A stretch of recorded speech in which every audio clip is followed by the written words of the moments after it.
आप सबका दिल से स्वागत है। एक ईरान का आदमी उसे उसकी खुद की कंट्री ईरान ने निकाल दिया। मतलब वो पैदा हुआ था ईरान में, उसकी सिटीजनशिप थी ईरान की, वो उससे ले ली गई। तो ईरान कंट्री ने ऐसा क्यों किया और अब बंदा क्या करेगा? तो बंदे ने बहुत सारी जगह पे रेसिडेंसी के लिए अप्लाई किया।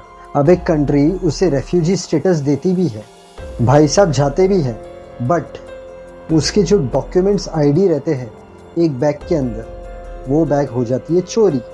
अब एयरपोर्ट के अंदर है भाई साहब, बट उसके पास कोई भी प्रूफ नहीं है कि वो कौन सी कंट्री का है।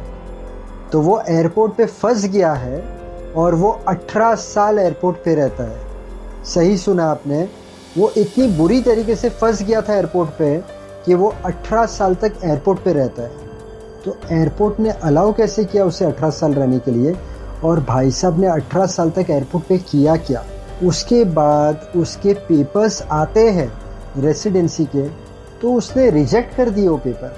तो रिजेक्ट क्यों किए? उसके बाद भाई साहब को एयरपोर्ट के बाहर जाने का मौका तो मिलता है, बट ऐसा क्या होता है कि वो फिर से एयरपोर्ट पे आते हैं और एयरपोर्ट पे मर जाते हैं। उसकी मृत्यु हो जाती है एयरपोर्ट पे। बहुत अलग कहानी है। एक इंसान 18 साल तक एयरपोर्ट पे फंस गया था, बाहर निकलता है, बट वो फिर से एयरपोर्ट पे आया और एयरपोर्ट पे मरा कैसे? बहुत ट्विस्ट और टर्न है, सच्ची कहानी है। आज की कहानी आप इतनी भी मिस मत करना, और वीडियो अच्छा लगा तो वीडियो को लाइक करना मत भूलना। हम चालू करते हैं आज की कहानी।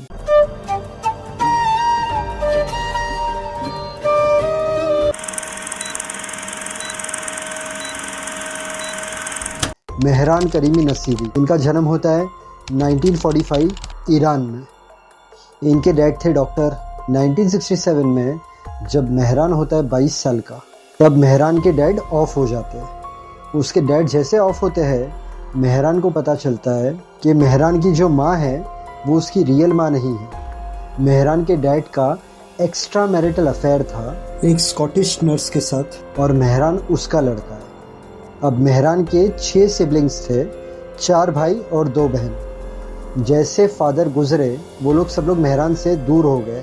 मतलब मेहरान की जो माँ थी वो उसकी रियल माँ नहीं थी, तो वो और उसके बच्चे लोग मेहरान से दूर हो गए। मेहरान थोड़े टाइम तक ये सब चीज़ें बर्दाश्त की उसने, बट 1973 में वो निकलता है यूके पढ़ाई करने के लिए। अब यूके में उसकी पढ़ाई तो चल रही थी, लेकिन उसके दिमाग के अंदर रहता है ईरान, स्पेशली ईरान का लीडर जो ईरान को रूल कर रहा था, जिसे शाह कहते थे। शाह मतलब किंग। उस किंग का नाम था मोहम्मद रज़ा पहलवी। अब वो एक डिक्टेटर की तरह था। जो लोग उसकी बात नहीं मानते थे उसे अरेस्ट किया जाता था, उसे टॉर्चर किया जाता था। अब यूके में मेहरान पढ़ाई कर रहा था, उसके साथ और भी सारे स्टूडेंट्स थे जो ईरान का प्रोटेस्ट कर रहे थे। मतलब शाह का, जो वहाँ के लीडर है, उसका प्रोटेस्ट कर रहे थे। मेहरान को भी वहाँ के लीडर पसंद नहीं थे। मेहरान चाहता था ईरान के लोगों को फ्रीडम मिले, जस्टिस मिले। शाह है वहाँ का जो किंग है, वो अनफेयर है, तो नई सिस्टम आए, दूसरे अच्छे लीडर्स आए। तो वो स्टूडेंट के साथ उस प्रोटेस्ट में हिस्सा लेता है ईरान के लीडर के खिलाफ। अब मेहरान जो यूके में प्रोटेस्ट कर रहा है ईरान के लीडर के खिलाफ, वो डेफिनेटली ईरान में तो पता चलेगा। 1977 में भाई साहब रिटर्न होते हैं ईरान। जैसे वो एयरपोर्ट पे उतरता है, उसे अरेस्ट कर लेते हैं और उससे ईरान की सिटीजनशिप ले ली जाती है 1977 में। कहते हैं अब तो ईरान का सिटीजन नहीं है, क्योंकि तो ईरान के लीडर के खिलाफ है। अब मेहरान क्या करता है, अलग अलग कंट्री की सिटीजनशिप के लिए अप्लाई करता है। आखिर 1981 में बेल्जियम उसे रेफ्यूजी स्टेटस दे देती है और वो निकल जाता है बेल्जियम। अब बेल्जियम में वो रह तो रहा था, बट उसे ये चीज़ थी कि उसकी मॉम है वो स्कॉटलैंड की है, तो वो वहाँ पर रहता, खाता, पीता, पढ़ाई करता। बट उसने इरादा बना लिया 1988 में कि वो लंदन जाएगा, यूके जाएगा। वो यूके जाने निकला। उसे यूके जाना था वाया पेरिस। वो पहले पेरिस पहुंचता है। पेरिस में ट्रेन के सफ़र में उसकी बैग, जिसके अंदर उसके डॉक्यूमेंट्स थे, वो सब चोरी हो जाते हैं। इन शॉर्ट, कोई भी तरीके का आईडी नहीं होता है उसके पास।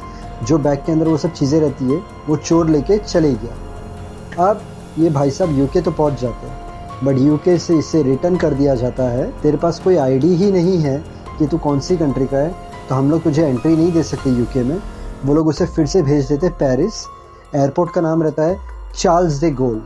अब महरीन पहुंच गया पेरिस एयरपोर्ट पर। वहां पर ऑफिसर्स वो लोग भी इसे पूछते हैं कि भाई क्या है ये, तेरे पास कोई डॉक्यूमेंट क्यों नहीं है। तो वो कहता है पेरिस में ही ट्रेन में मेरी बैग चोरी हो गई, उसके अंदर ही सब चीज़ें थी। अब मेहरान ने कोई कानून तो नहीं तोड़ा था और पेरिस में उसके डॉक्यूमेंट्स भी चोरी हुए थे। तो अब क्योंकि उसके पास कोई डॉक्यूमेंट ही नहीं है, मतलब वो कौन सी कंट्री का है ये प्रूफ ही नहीं हो पा रहा है, तो उसे एयरपोर्ट से निकलने ही नहीं दे सकते। मतलब ना वो एयरपोर्ट के बाहर जा सकता है, ना वो फिर से बेल्जियम जा सकता है, ना वो फिर से यूके जा सकता है। बट कहाँ पर भी कानून में ये नहीं लिखा था कि तू एयरपोर्ट पे नहीं रह सकता है। तो इसलिए उसे अलाउ किया जाता है पेरिस के एयरपोर्ट पर रहने के लिए। उस दिन से उसका सफ़र शुरू होता है एयरपोर्ट पे रहने का। अब एयरपोर्ट पर एक रेड कलर का सोफ़ा था, उसने उसका घर बना लिया था। वो उस पर सोता था। सुबह में उठ के एयरपोर्ट के बाथरूम में जाता था, ब्रश करता था, वहाँ पर ही नहाता धोता था। खाने के लिए मैकडॉनल्ड्स में उसके फ्रेंड्स बन गए थे, तो वो लोग उसे खाने के लिए देते थे। पैसे कैसे कमाता था, तो एयरपोर्ट पर छोटे मोटे काम, ट्रॉलीज़ यहाँ से वहाँ पर रख दी। 30 ट्रॉलीज़ वो रखता था तो उससे 50 सेंट मिलते थे।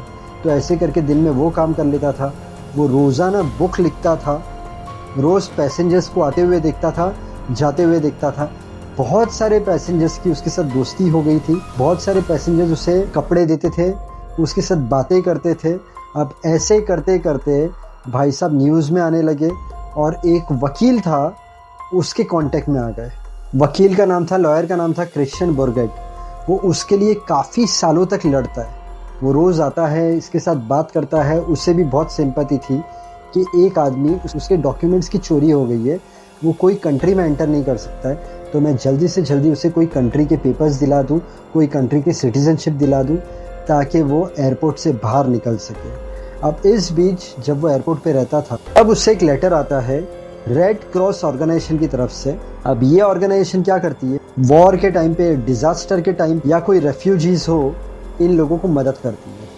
तो इससे एक लेटर आता है, उस लेटर के अंदर उसका नाम लिखा था सर अल्फ्रेड मेहरान। तो उस दिन से, मैं फिर से रिपीट करता हूँ, उस लेटर में मेहरान को एड्रेस किया गया था सर अल्फ्रेड मेहरान। अब मेहरान का नाम था मेहरान करीमी नसीरी।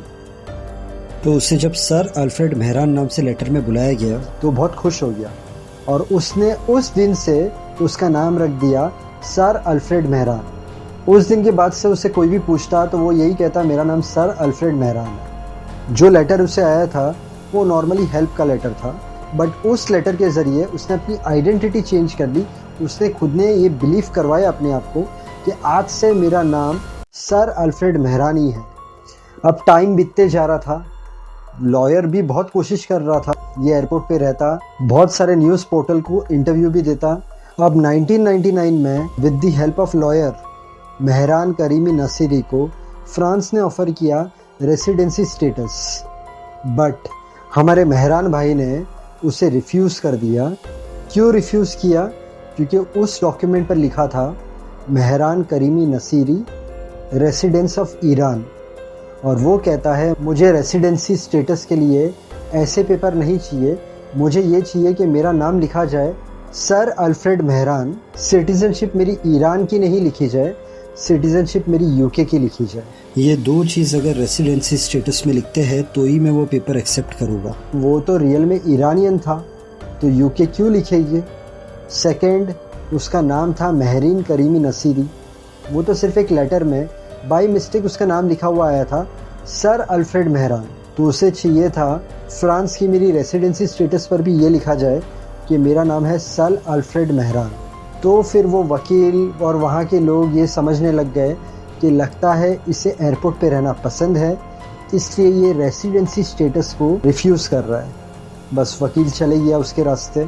अब 2004 में इनके ऊपर एक बुक भी लिखी गई, दी टर्मिनल मैन। इनके ऊपर एक मूवी भी बनी, दी टर्मिनल। बट अभी भी एयरपोर्ट पे रहते, खाते पीते, पब्लिक को आते जाते देखते, लोगों से बात करते एयरपोर्ट पर। अभी तो ये बहुत फेमस भी हो गए थे और इनके पास पैसे भी काफ़ी सारे आ गए थे। अब 2006 में मेहरान की तबीयत ख़राब होती है, उसे हॉस्पिटल में एडमिट किया जाता है। हॉस्पिटल से जब वो अच्छे होते हैं, फ्रांस की जो गवर्नमेंट रहती है वो अलाउ करती है उन्हें कि भाई अभी तो ये कंट्री में रह सकता है, और मेहरान भी एक्सेप्ट कर लेता है। अब वो हॉस्पिटल से निकलते हैं, उसके बाद वो उनकी लाइफ प्राइवेट कर डालते हैं वो मीडिया से दूर चले जाते हैं, लोगों से दूर चले जाते हैं, किसी को ये पता नहीं चलता है कि वो इंसान गया कहाँ पर। 2006 से 2022 हो जाता है, इस दरमियान वो काफ़ी जगह पर रहे, लेकिन कभी भी उन्हें सुकून नहीं मिला। इन मिड सितंबर 2022 वो एयरपोर्ट पर रिटर्न आते हैं। कौन सा एयरपोर्ट? चार्ल्स de Gaulle, जहां पर उन्होंने 18 साल निकाले थे 1988 से 2006।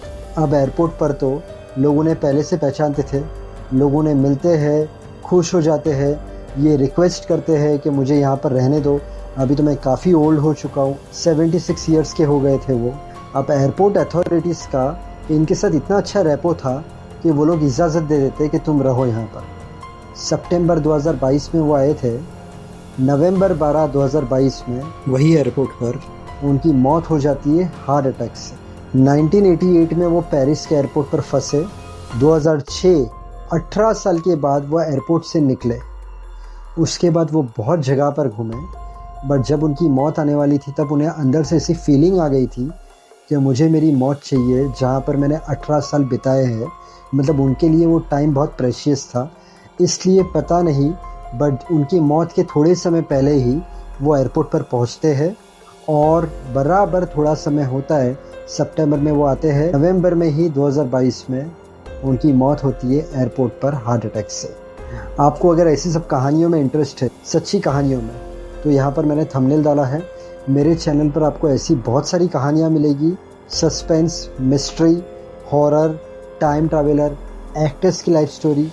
तो ये सब कहानियाँ देखना, आपको अच्छी लगेगी। अगर आज का वीडियो पसंद आया तो वीडियो को लाइक करना, चैनल को सब्सक्राइब करना। Thank you so much, God bless and wish you a very happy life.